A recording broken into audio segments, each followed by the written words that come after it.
Welcome po sa ating pong live dito po sa Rema Pills tuwing 4 PM po ng hapon. At ngayong hapon po tayo po ay muli mag-aaral po tayo ng salita ng Diyos. Yan, so praise God po dahil patuloy po tayong tinuturuan ng Diyos at patuloy niya po tayong pinapalalahanan sa mga bagay na gusto pong iparating po sa atin ng Panginoon. At ako po ay natutuwa at ako po ay nagagalak po sa inyo po na nakikinig po sa mga oras na to maging sa bawat live po ng ating po mga pastor. So muli, tayo po ay mag-aaral ng salita po ng Diyos. At ang pag-aaralan po natin ay 3 ways God plan is better than our plan. So yan po yung title po ng ating pong topic. Simula po Monday, Tuesday at ngayon pong Wednesday. Yun pa rin po ang topic natin. 3 ways God's plan is better than our plan. So nakaka-bless lang po kasi lahat tayong mga Kristiyano sa mundo ay may plano. Tama po, lahat tayo meron tayong pangarap sa buhay, lahat tayo meron tayong gustong mangyari sa buhay po natin. Pero alam niyo po ba, mas mainam pa rin po yung plano ng Diyos sa buhay ng bawat isa po sa atin. Amen po. Yung number 1, tinuro po sa atin ng ating pong pastor, He sees the future. So nakikita ng Diyos yung future natin, yung mga pangarap mo, yung mga layunin po natin. Alam ng Diyos kung saan ito makakarating. Alam ng Diyos kung saan ito pupunta. Yung bawat pangarap po natin. At lahat po tayo, may kanya-kanya tayong pangarap. At nakikita ng Diyos kung ano yung mas magandang pangarap niya para po sa atin. Amen po. Sa number 2, sabi niya, He weighs our higher than ours. So mas mataas pa rin po yung pangarap ng Diyos kaysa sa pangarap po natin. Amen po. Ulitin ko po sa inyo, lahat po tayo may mga pangarap sa buhay. Mas kakaiba pa rin yung pangarap ng Diyos para po sa ating mga Kristiyano. Amen po. At alam niyo po, tayo pong nakakilala sa Diyos, special po o napakahalaga sa atin na malaman po natin kung ano yung pangarap, kung ano yung plano ng Diyos sa buhay ng bawat isa po sa atin. Alam ko po, may ilan po sa atin dito, hindi mo tinanggap una, yung pagpapastor mo, hindi mo tinanggap yung paglilingkod mo sa Panginoon kasi may mas maganda ka pang planong gusto mo mangyari sa buhay mo. Pero ulitin ko po, mas iba pa rin yung plano ng Diyos kaysa sa plano po natin. Amen po. Nakakalungkot isipin, may mga tao po na hindi kayang sumunod dun sa plano ng Diyos sa buhay po nila. Ulitin ko po, lahat po tayo may plano sa buhay pero hindi natin alam kung hanggang saan yung plano mo, hanggang dulo, kung matutupad ba yung plano mo o hindi.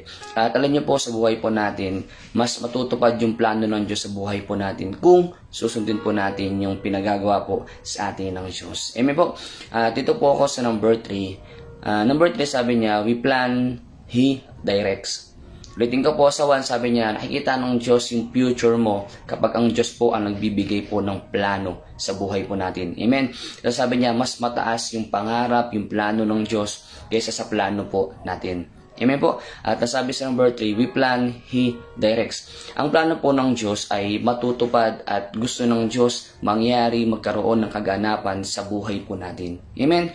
Basahin ko po ang Proverbs chapter 16 verse 9. Sabi niya po dito, ang tao ang nagbabalak, ngunit si Yahweh ang nagpapatupad. Ulitin ko po, sabi niya, ang tao ang nagbabalak, ngunit si Yahweh ang nagpapatupad. So lahat po tayo, ulitin ko po, lahat tayo may kanya-kanya tayong pangarap, may kanya-kanya tayong plano sa buhay.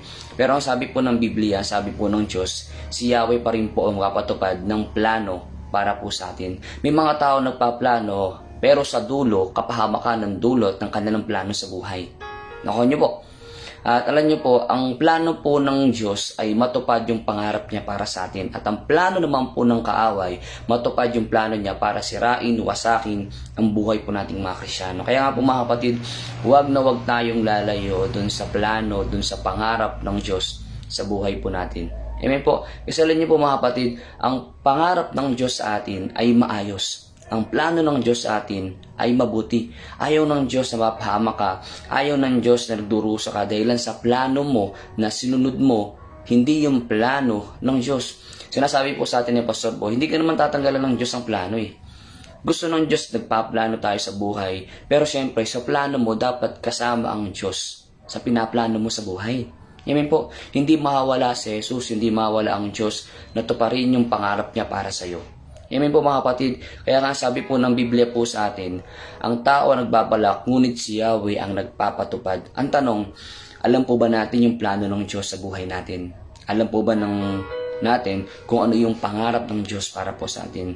Alam niyo po ako, hindi ko po akalain na ako po ay tatawagin ng Diyos na magpapastor, ako po ay tatawagin ng Diyos na maglingkod sa Kanya, ibigay ko yung buhay ko sa Kanya. Isa pong privilege na makapagbigay po ako ng buhay sa Panginoon. Pero alam niyo po mga kapatid, ang sarap, ang inam sa buhay ko na nakita ko kung ano yung halaga ng buhay sa Panginoon, kung ano yung halaga ng plano na pagtupad ng plano ng Diyos sa buhay ko. At sa buhay nating lahat mga kapatid, dapat priority natin yung plano ng Diyos sa buhay po natin. Amen po. Ang plano po ng Diyos ay napakaganda. Ang plano po ng Diyos ay nagpapaunlad ng mga Kristiyano. Ang plano po ng Diyos ay nagbibigay ng kapayapaan sa buhay natin na sa kabila ng problema, andun pa rin yung plano ng Diyos na magiging maayos yung buhay natin, magiging masaya yung buhay natin. Iba ang plano ng kaaway, ibang-iba ang plano ng kaaway, at iba ang plano mo sa plano din po ng Diyos. Maaaring may plano ka na natutupad sa mga plano ng Diyos sa buhay mo. Mga kapatid, kaya nga ang buhay natin dapat ay isinesurrender, ibinibigay natin sa Panginoon. Lord, ikaw na ang bahala sa lahat. Plano mo ang mangyari, pangarap mo ang maganap sa buhay ko. Talan niyo po, lahat ng bagay ay nagiging maayos. Makikita ng mga tao na nasa paligid mo, ng pamilya mo, kung gaano kahalaga na sinunod mo yung plano ng Diyos at nangyari sa buhay mo, pinagpala ka ng Panginoon. Amen po. Alam niyo po, kung mabasahin po natin ang buong Biblia, marami pong man of God na sumunod sa plano ng Diyos at sila po ay pinagpala ng Diyos. At marami rin po sa mga Bible character po na hindi sumunod sa plano ng Diyos kaya nasira yung buhay po nila. Amen po. Kaya nga po mga kapatid, ang pagsuway po ay hindi nakakaganda ng buhay. Ang pagsunod po ang nagpapahaba, nagpapaganda at nagpapaunlad po ng buhay po natin mga Kristiyano. Amen po. Ang sabi niya po dito pa sa Proverbs 19 verse 21, ang isang tao ay maraming iniisip, maraming binabalak, ngunit kalooban din ni Yahweh ang magaganap. Mga kapatid, tingnan niyo po kung papansinin po natin, maraming sa mga tao nakakalungkot noong time na hindi nila sunod ang plano ng Diyos. Dumating yung time sa buhay nila naghirap, dumating sa time ng buhay nila na nagdurusa sila, nagsasuffer sila na dapat hindi naman nila maranasan, pero dahil sa sumuway sila sa Diyos, dahil sa hindi nila tinupad yung kalooban ng Diyos sa kanila, nasira at ang kaaway ay tuwang-tuwa po sa kanila. Alam niyo po ako mga kapatid, naranasan ko rin po ang sumuway, naranasan ko rin po ang lumayo sa kalooban ng Diyos, naranasan ko po ang mawala sa pinagagawa ng Diyos. At alam niyo po, masakit isipin po na sinisira ng kaaway yung buhay ko, sinisira ng kaaway yung pangarap ng Diyos sa buhay ko hanggang sa mawala na akong saya, wala na akong kagalakan nararanasan sa buhay ko. Dahilan nawala yung plano, hindi po, dahilan sa nawala ako dun sa plano ng Diyos. Ang plano po ng Diyos ay hindi nagbabago. Depende lang po sa atin kung susunod po ba tayo o hindi. Amen po. Taas ang mga kamay dito na pinagpala ng Diyos dahilan sa pagsunod mo sa kalooban ng Diyos. Taas ang mga kamay dito na pinagmamalaki mo dahilan sa pagsunod mo, naranasan mo maging masaya. Naranasan mong lumaya, naranasan mo yung kagalakan hindi kayang ibigay ng mundo kundi ang Diyos lamang makapagbigay dahilan sa sumunod ka. Minsan po tayo po ay kinakausap ng Diyos inward witness. Alam mo sa sarili mo hindi ka tinawag ng Diyos yan. For example, kung ikaw ay tinawag sa full time, mag full time ka. Kung ikaw ay tinawag sa giving, mag giving ka. Gawin mo yung part mo, yung tungkulin na pinagagawa ng Diyos sa'yo. Yamin po, bakit? Plano ng Diyos na humayo ka. Plano ng Diyos mag-pray ka. Plano ng Diyos magbasa ka ng Bible. Plano ng Diyos magbigay ka. Yan ang kalooban ng Diyos po sa atin. Yan ang plano ng Diyos sa atin. Amen po. Hindi plano ng Diyos na lumayo ka. Hindi plano ng Diyos na mawalan ka ng panahon sa Kanya. Hindi plano ng Diyos na pag Sunday, hindi ka magsisimba. Amen po. Ang pinapoint po dito ng Biblia, tuparin mo kung ano yung pinagagawa, yung plano ng Diyos sa buhay mo. At sabi niya, gaganda, lalawig ang iyong buhay. Amen po. Minsan ang dami nating iniisip, ang dami nating alalahanin. Ang tanong, marami kang pangarap sa buhay, marami kang iniisip kung ano yung mangyayari kinabukasan, kung ano yung mangyayari sa mga susunod na araw. Alalahanin mo, laging maganda ang plano ng Diyos sa'yo. Simula pa lang nung una tinawag ka niya, pinagpala ka na niya. Ngayon, gusto mo pa bang mawala dun sa pagpapala ng Diyos dahil sa hindi mo pagsunod sa kalooban niya? Amen po. May mga ilan sa atin dito, hindi mo kagustuhan na magpastor ka. Hindi mo kagustuhan na mag full time ka. Pero yan yung pagkatawag ng Diyos sa'yo. Amen. Kailangan mong sumunod, kailangan mong ayusin yung sarili mo, kaya kailangan ayusin mo yung pagkatao mo, at ang Diyos po ang nagbibigay po sa atin ng saya kapag sinusunod natin yung kalooban ng Diyos. Amen. May mga times na nahihirapan ka, may mga times na naguguluhan ka, pray ka lang. Pray ka sa Panginoon. Lord, hayaan mo na marinig ko yung boses mo, mas malaman ko pa ng malinaw kung ano yung pinagagawa mo sa buhay ko. Amen po. At ang sabi po dito po sa isa pang verse na babanggitin ko po sa inyo sa Jeremiah 10 verse 23. Ang ganda po ng sinabi niya dito. Nalalaman ko po, Yahweh, na walang taong may hawak ng sarili niyang buhay at walang nakakatiyak ng kanyang sasapitin. Ang ganda po ng sinabi niya. Tayo po mga Kristyano, kahit mga tao sa mundo, hindi natin alam kung hanggang saan yung buhay natin.